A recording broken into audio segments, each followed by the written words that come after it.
ये मेरे और आपके ऊपर है हम कैसे विश्वासी बने। ये मेरे और आपके ऊपर है कि हम कैसे लीडर बने, कैसे वर्शिपर बने, कि हम जंग लग के खत्म हो या घिस घिस के खत्म हो। ये लोहा, हम विश्वासी हैं और लोहा दो तरीके से खत्म होता है, या घिस घिस के या जंग लग के। तो मुझे और आपको ये डिसाइड करना है, खत्म तो होना है, एक ना एक दिन मेरे और आपकी जिंदगी जानी है, एक ना एक दिन मेरे और आपकी जिंदगी खत्म होनी है। किसी की 60 साल के बाद, किसी की 70 के बाद, किसी की 80 के बाद, पर खत्म होनी है। हर एक की जिंदगी खत्म होनी है। पर ये मेरे और आपके ऊपर है कि हम जो मृत्यु आनी है उसके द्वारा खत्म हो, या मैं और आप इस जहान में कुछ करके जाएं ऐसे खत्म हो। ये मेरे और आपके ऊपर है कि हम सोते हुए या दुनिया की चीजों में जो बीमारी की एक दिन ऐसी बीमारी आती है हमको ले जाती है वैसे खत्म हो, या मैं और आप ऐसे खत्म हो कि हमारी जिंदगी का एक एक सेकंड, एक एक सांस प्रार्थना करते हुए बीते। हालेलुया।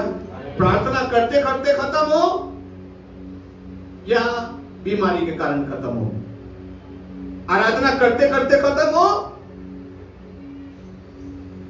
या किसी एक्सीडेंट में खत्म हो, फास्टिंग करते करते खत्म हो, दूसरी आत्माओं को बचाते बचाते खत्म हो कि भाई आज मैं भी संडे चर्च जा रहा हूं, आप भी चर्च चलो। आप रिश्तेदारी आए, ठीक है संडे है, आप भी चलो। ना जाने वो दिन उसके लिए उद्धार का दिन हो जाए, वो भी चर्च को जान जाए, वो भी प्रार्थना को जान जाए, उसके दिमाग में एक चीज चले, ये बाइबल होती है, संदेश होता है और उस संदेश ने मुझे छुआ। मेरा आपके ऊपर हो कि 60 और 70 साल की जिंदगी खुदा ने भेजी और पूछेगा वो हिसाब, न्याय तो होगा। ये नहीं मालूम कि उस न्याय में क्या क्या होगा, इतना मुझे नहीं मालूम, खुदा आपकी चीजें, पर एक बात जरूर है, न्याय तो होगा जरूर। क्योंकि जब वो तोड़ों के लिए पूछ सकता है, जिसको 3 दिए थे, जिसको 2 दिए थे, जिसको 1 दिया था, तो खुदा बाप मुझ से और आप से अपनी जिंदगी के लिए भी, जो उसने जिंदगी दी है उसके हिसाब के लिए भी पूछेगा जरूर। जजमेंट तो होगा। पर ये मेरा आपके ऊपर है कि जो सीधा साधा सा एक रिकॉर्ड दिखा दे, खुदा बाप तूने मुझे 70 साल की जिंदगी दी थी, ये मैं जी क्या खाया पिया और ये चीज करा और 70 साल हो गए, मैं आ गया, एक ऐसे खत्म हो गया है। या मेरा आप खुदा के आप पास खड़े हो, तो जब रिकॉर्ड खुले, खुदा बाप तू मेरे रिकॉर्ड को दे। हर दिन 70 साल का, 80 साल का प्रार्थना करते करते बीता।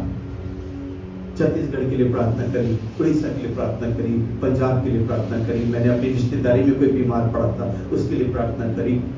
प्रभु मैंने फास्टिंग में अपने जीवन को बिताया, अपने शहर के लिए, अपने नगर के लिए, अपने भारतवर्ष के लिए। यूथ नाश हो रहा है, बहुत से लोग सब कुछ करने के बाद भी उनसे चीटिंग कर दी जा रही है, उनकी डिग्री, इतना सब कुछ कर लिया, लेकिन एक भारतवर्ष में दुष्ट का षड्यंत्र भी, लेकिन प्रभु अपनी बेदारी को भी कर रहा है। तो ये मेरा आपके ऊपर है कि मेरा आप सारी जिंदगी जो 70 साल बस एक कट दिखा दे खुदा बाप पहले से, और 70 साल में जी के आ गया बस। या मेरा आप ऐसी जिंदगी हो, मेरा आपकी जिंदगी, खुदा बाप मैंने संडेज में अपने दिन को बिताया, प्रभु मैंने प्रार्थना में, सुबह में प्रार्थना में अपने जीवन को बिताया, दोपहर में प्रार्थना मैंने उस शहर के लिए करी, प्रभु मैंने एम्स हॉस्पिटल की उस बहन के लिए करी जिसको स्ट्रेचर नहीं मिल रहा था, एक बहन के लिए जिसको कीमोथेरेपी हो रही थी, खुदा जिसको एक ट्यूमर हो तो उस बच्चे के लिए मैं प्रार्थना करता रहा।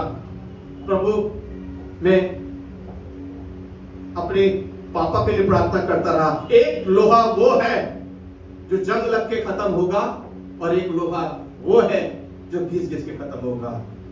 मैं और आप कैसे लोहा बनेंगे? खुदा आपको कैसा लोहा पसंद होगा? वो जो जंग लग के खत्म हो, या वो जो घिस घिस के खत्म हुआ? घिस घिसने का मतलब कि प्रभु के लिए सैटरडे चर्च लगाने जाना है, लखनऊ जाना है, YMCA जाना है, टैबरनेकल की इबादत में जाना है, कोई जाए या ना जाए, कोई जाए या ना जाए। प्रभु मैं प्रार्थना करूंगा, अपनी बहन कविता के लिए प्रार्थना करूंगा, प्रभु निकल आए वो। प्रभु मैं प्रार्थना करूंगा कि हमारे कलीसिया में हमारे बच्चे जो चीज को प्राप्त करने चाह रहे हैं, जिस डेस्टिनी तक पहुंचना चाह रहे हैं, प्रभु मैं प्रार्थना करता रहूंगा कि जब तक वो उस डेस्टिनी तक ना पहुंच जाए, करती रहूंगी। प्रभु मैं अपनी कलीसिया के लिए, प्रभु हमारी कलीसिया में प्रभु ये पहली बार मर्तबा हुआ है कि ये काम नहीं हुआ है, ये पहली मर्तबा हुआ है। और प्रभु अब ये दोबारा जिंदगी में दिन कभी ना आए कि मेरे कारण तेरे भवन में कुछ ऐसा हो। हालेलुया।